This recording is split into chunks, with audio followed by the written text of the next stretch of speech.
Oh, Strixhaven, spoilers and information, release date, everything you need to know, even stuff or cards that are similar to a masterpiece, but Wizards does not want them being called a masterpiece.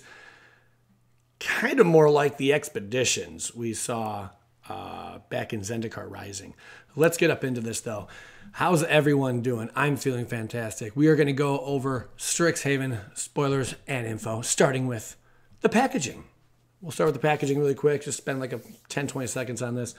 So here's your set booster over here. This, these usually run about $100 roughly, and that's where you can find one of these quote-unquote, unquote masterpiece. They're going to call it something else, and we'll get into what exactly they are calling these special cards. So there's 63 in all. There is the booster packaging, and here's the regular draft booster box. Do we have a collector booster box yet? I guess not yet. Not just yet. And here's the bundle. And this may be the collector booster, perhaps. No, that's a set booster. We don't even have it yet. Anyway, moving along. Lorehold. What is Lorehold? Lorehold, leave no stone unturned.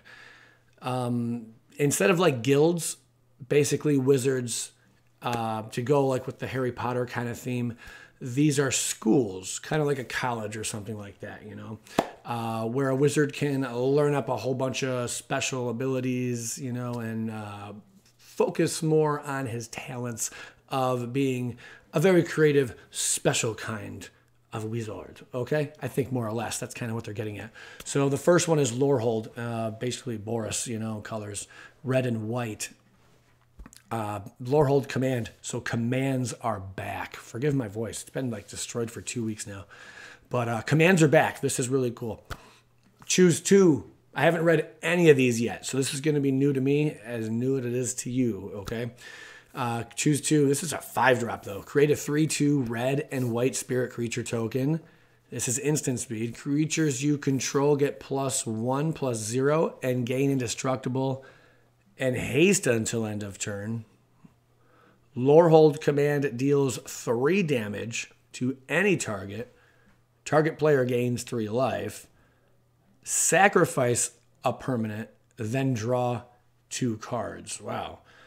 Almost like mixing certain colors in the scheme here, What to take away from this? These cards are usually very flexible, very, like, not even like, situational is one way to say it, but if you got 1, 2, 3, 4 different commands, you get to choose 2 of them. I'm sure your situation will most likely be met. What do you need to do, to get rid of a threat, to keep yourself alive one more turn, to put some threats on the board, that's kind of what this does, to gain an advantage card-wise. Those are what commands are all about. This one's pretty interesting. Lorehold Command, a 5-drop though. In the rarity, I'm not sure how much play it's going to see. I don't even know what to say on this. But this is the very beginning of spoiler season, more like a sneak peek, you could say, okay? Then we got Quandrix.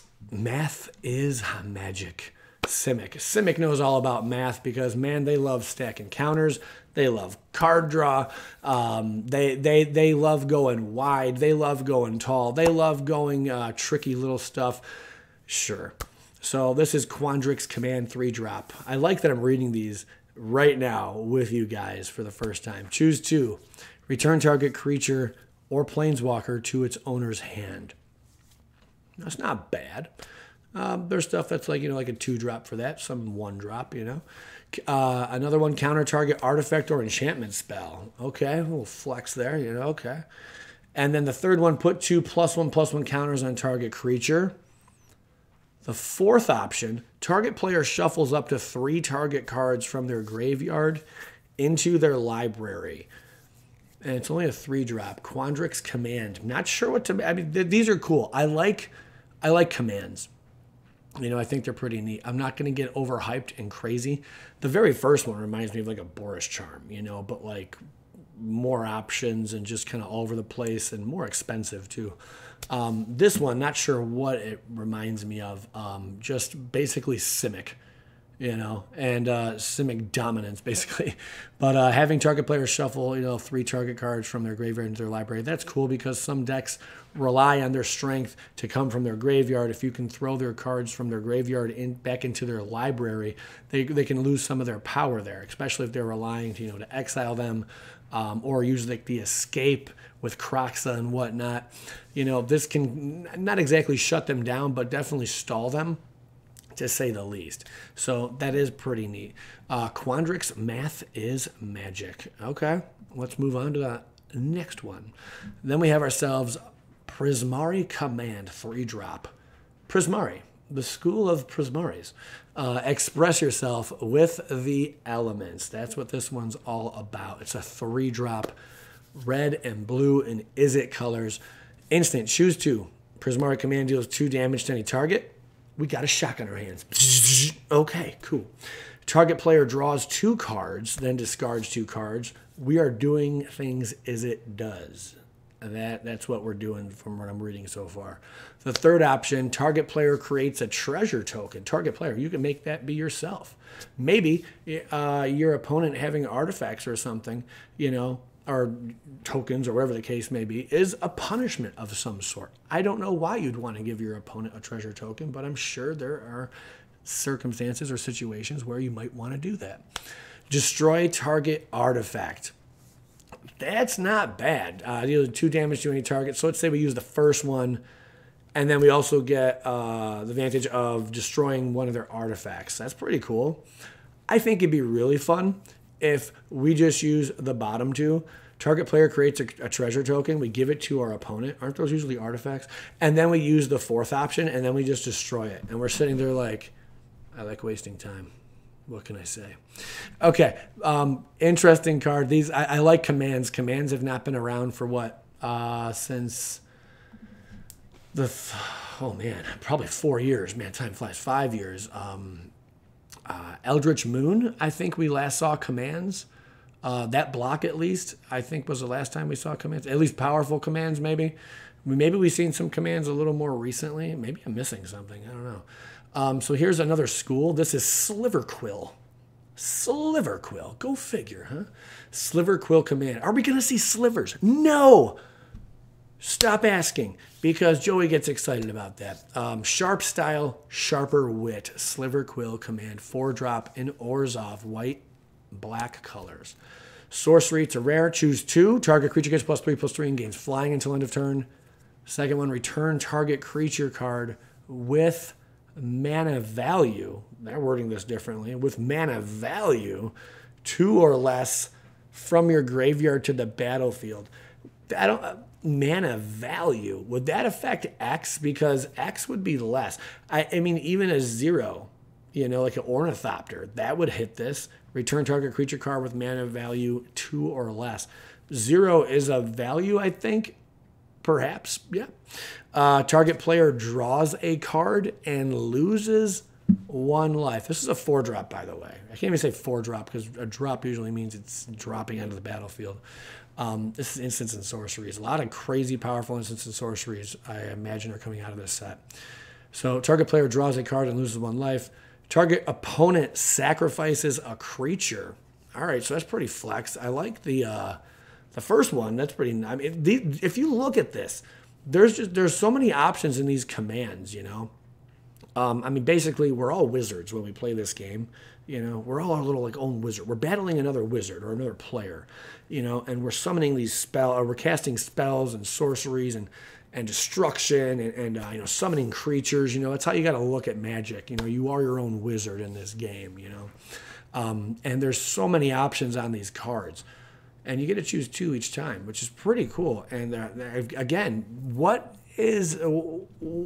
problem are you facing? You can deal with it, I'm sure, with one of these command cards. At least one of the options should be able to help you, which I find very, very interesting.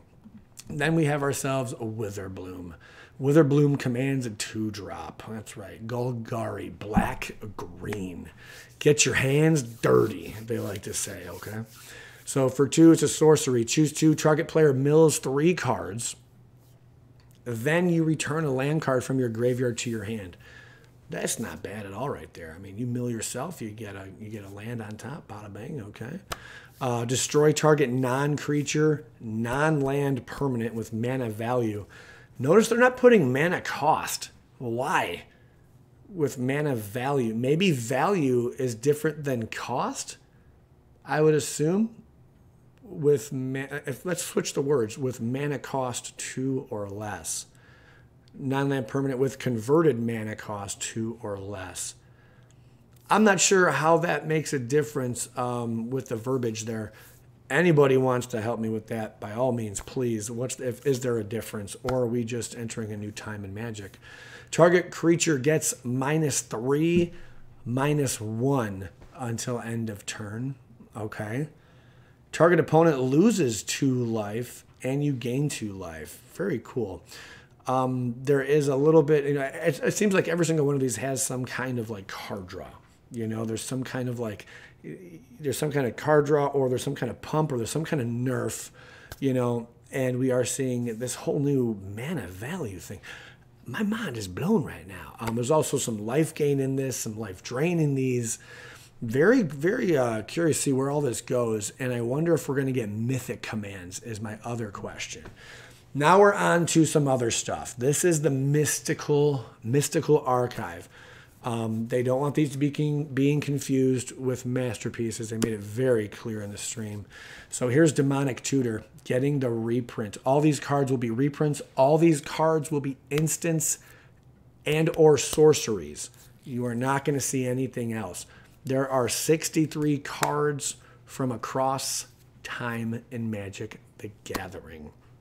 It does not affect their format legality. So you cannot play this. You cannot play a Demonic Tutor in Standard. I'm sorry. It's just the way it works. If it's in Modern, it stays in Modern. It's just like one of those, it's kind of like the set boosters, where they threw some older cards in them. But this is going to be like 1 per box in set, 1 per box in draft. And then I heard up to 3, or maybe no less than 3, or at least 3, at least 3 in each collector booster box. Okay, 12 packs in a box, so at least 1 in 4 packs. You're going to get 1 of these every 4 packs on average. I think we'll see how that plays out. This is cool though. Bringing back Demonic Tutor. You got Bolus in the background there, looking pretty sweet, looking frightening, almost like a glass pane kind of look to it, If anyone wants to explain that kind of art, by all means, go ahead. Very, very cool. Mystical Archive. Here's another one we got spoiled. Opt. Man, it's so different. Now, this almost reminds me of the time where we were in Amonkhet, an Hour of Devastation, and people were like, what the heck is that kind of art? It reminded them of Yu-Gi-Oh! And I was one of those people too. You're not alone out there, okay? It's like, what is this art style? What are we doing? Why does it look cartoon, or not even cartoonish, but why is it so different than a Magic card? You got me beat, man. But Ops up in here too. This definitely reminds me of those. What they call them? What was the name? Here's Swords to Plowshares. It seems these cards get reprinted all the time, But Demonic Tutor from Alpha, Swords to Plowshares from Alpha, and I believe Opt was more recent. If anyone wants to let me in on when Opt was first printed, by all means, go ahead. But this is very cool. I think it would make a great collectible. I'm not sure if we're going to do foil on everything. I'm not sure if they're all non-foil. I mean, if you're going collector boosters, I'm assuming there's going to be an option for foil versions of these cards. But we are definitely reprinting a lot of stuff that I feel we already have a lot of prints of. But that's good because that's going to drop the price. But depending on how people take to these new art styles or these new looks on these Magic cards is really going to depict where the price settles on these. But very cool. Remember, guaranteed is not always guaranteed's cool. I think in a product like that, that's cool. They're not doing the lottery situation anymore. I think they might have found themselves in some legality troubles if they stuck with that. I don't know if they were allowed to do that in the first place. But moving along, Wizards of the Coast. I think this is a new, interesting concept. I have made mentions that let's see something along the lines of the Zendikar Rising, where, you're guaranteed something, a nice little perk in every single box you open. So pretty sweet. All right, let's move it along. There's the end. Actually, that's the end of it, man. So Strixhaven, School of Mages. That's our first taste at what we get here. What do you guys think of these command cards? And are we going to see mythic command cards? And are we going to see Harry Potter? And who's going to play Harry Potter? And is Harry Potter going to be banned? Just like Peter Pan, Oko, Thief of Crowns was. Let me know in the comments. I'm Joey Moss with Bad Boy Gaming. Thank you so much for tuning in today. Skadoosh. Oh yeah, hit the like, share with people. They might not know about this video. All right.